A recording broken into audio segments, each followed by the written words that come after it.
Não era só mais uma reunião entre dois políticos africanos. Era um encontro marcado pelo peso da história, pela urgência dos tempos e pela força de quem carrega nas costas as esperanças de milhões. Quando Venâncio Mondlane e Adalberto Costa Júnior se cruzaram em Joanesburgo, o clima não era de cortesia diplomática, era de inquietação estratégica.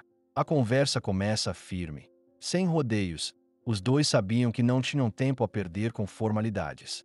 O contexto político em Moçambique e Angola já não permite hesitações.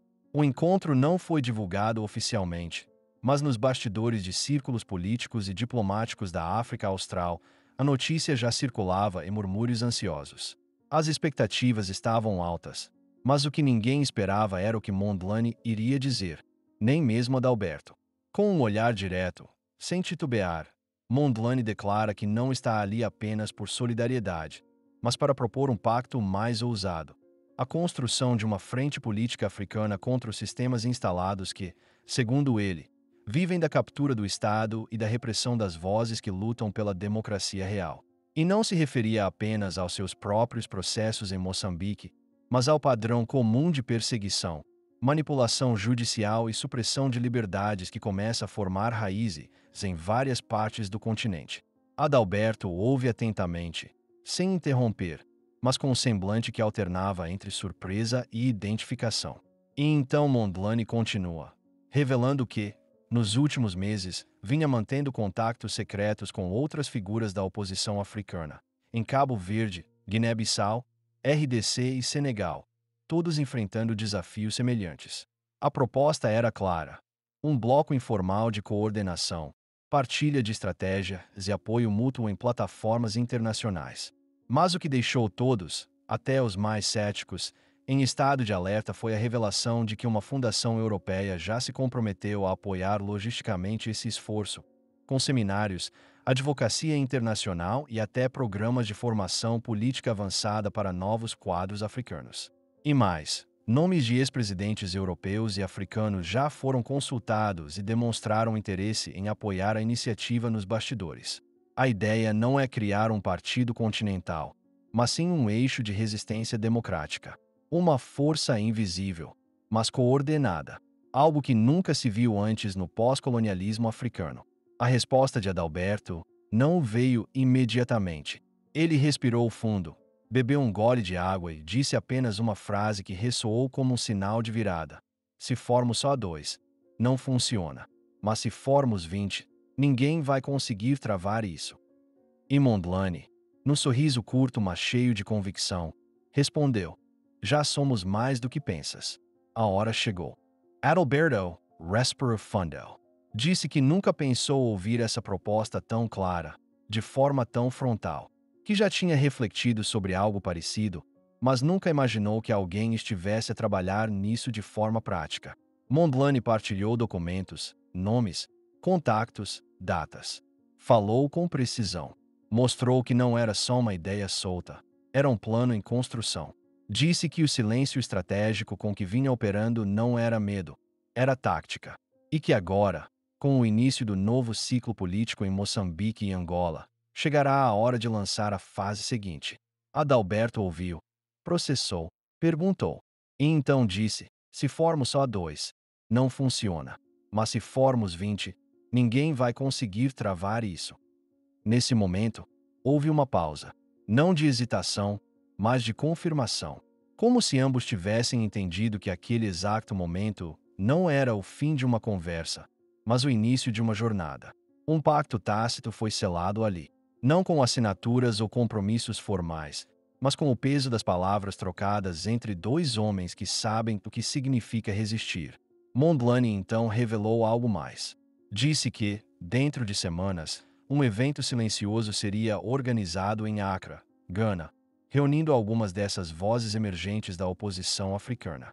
Um retiro estratégico, sem câmaras, sem imprensa, mas com um objetivo claro: traçar os pilares da nova plataforma. Disse que o convite para Adalberto já estava a ser preparado, mas quis entregá-lo ali, em mãos, como símbolo de confiança. Adalberto recebeu, leu, guardou. Disse apenas: vou estar lá. Não pelos nomes, mas pelo que isso pode significar para o futuro dos nossos povos. A cena termina com os dois a levantarem-se, num gesto calmo, mas carregado de significado. Do lado de fora, o sol já descia sobre a cidade, mas dentro daquele salão, uma nova aurora política começava a nascer. E embora o mundo ainda não soubesse, naquele preciso instante, a história de Moçambique, de Angola e possivelmente de toda a África acabava de ganhar uma nova página. A notícia do encontro entre Mondlane e Adalberto espalhou-se mais rápido do que qualquer equipa de comunicação poderia controlar. Em Luanda, Maputo e Pretória, os bastidores começaram a ferver. Analistas políticos, serviços de inteligência, jornalistas investigativos e até diplomatas estrangeiros passaram a ligar pontos que antes pareciam desconexos. O que parecia um encontro casual em território neutro tornou-se, da noite para o dia, uma bomba política com repercussões continentais. Mas não era só a revelação da criação de uma frente conjunta que agitava os corredores do poder. Era o teor das palavras de Mondlane após o encontro que de facto causou calafrios em gabinetes presidenciais. Porque o que ele disse, ao sair do hotel onde o encontro ocorreu, foi transmitido ao vivo por uma rede sul-africana e viralizou antes mesmo de terminar.